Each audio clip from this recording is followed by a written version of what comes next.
Hello, my name's Greg Lehman, and I get to be a part of a locker room as a part of the gathering in Centerville that meets every other week. And so Jeff had asked me if I would just share a few thoughts and encouragements as to what the Lord has been teaching me and encouraging me in during this time. And so I wanted to start with just a passage that's been really impactful and meaningful out of John 1. And so it's John 1:43 through 51. And if you look in there, it's a story that's probably familiar to many of us where Jesus is calling Philip and Nathanael. And so I'm going to just read it and kind of share what the Lord's been doing in this. And so it starts, the next day, Jesus decided to leave for Galilee. Finding Philip, he said to him, "Follow me." Philip, like Andrew and Peter, was from the town of Bethsaida.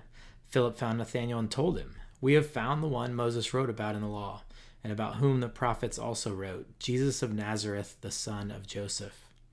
And I love this next response from Nathanael. And, it's just kind of an honest response. And he says, "Nazareth, can anything good come from there?" And I think for me, during this time where we're all practicing social distancing and life has changed in many ways significantly, you can kind of have this thought, can God do anything good out of this? And I think for me, the way the Lord's spoken to me is to say, yes, like God in no way is surprised by this. He continues to work.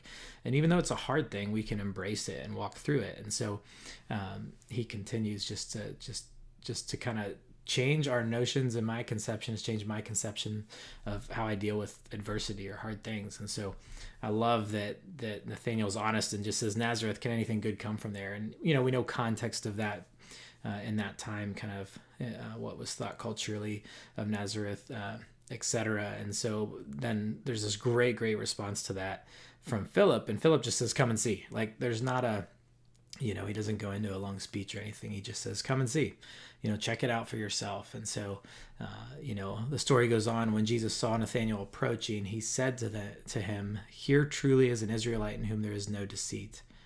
And I love this next question that Nathanael asked to Jesus. He says, "How do you know me?" And you think of that and you go, here he is asking Jesus, the Son of God, "How do you know me?" Because Jesus has said something to him that gets right to his heart when he has spoken to him. And he said, "Here truly is an Israelite in whom there is no deceit." There's this, just immediately Nathanael realizes he knows me. And he's almost surprised or taken aback. Like, "How do you know me?" And it's funny how, for me, often I forget that God just knows me inside and out. He knows me better than I know myself, and he cares. And so it's this wonderful reminder that God knows us, that he cares about us. And so even in hard things where we think, Lord, what is happening?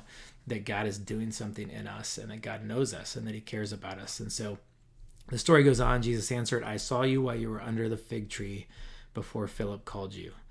And this here is enough that Nathanael then declares. He says, "Then Nathanael declared, 'Rabbi, you are the Son of God. You are the King of Israel.'" And so in this moment, it's the created and the creator in recognition, where the created recognizes the creator and says, "You know me. You are the Son of God." And so Nathanael recognizes who Jesus is, that he is not just a man, but that he is the one who made him and knows him. And so it's this beautiful moment we have in Scripture. And then in verse 50, it says, Jesus said, "You believe because I told you I saw you under the fig tree. You will see greater things than that." He then added, "Very truly, I tell you, you will see heaven open and the angels of God ascending and descending on the Son of Man." And what an amazing thought and passages he points back to the Old Testament, as he points back to the story of God's working and movement throughout history, to just realize what he's promising Nathanael here, that he's promising him life, that he's saying to him, "You're going to see greater things than this," And so I love this passage because it just reminds me, the Lord's really used it to remind me, one, come and see what the Lord's going to do, that God is the same today as he was yesterday and throughout all eternity, that he's still God. His heart, his character, his love for us hasn't changed a bit. And then also that he knows us deeply and intimately. And in this time, I think that's so important, just to be known by the Lord. So we can continue to just come to him and then he promises that we are going to continue to see him and that we're going to see greater things. And so that's just been a great encouragement to me in this time. So I wanted to share that with you.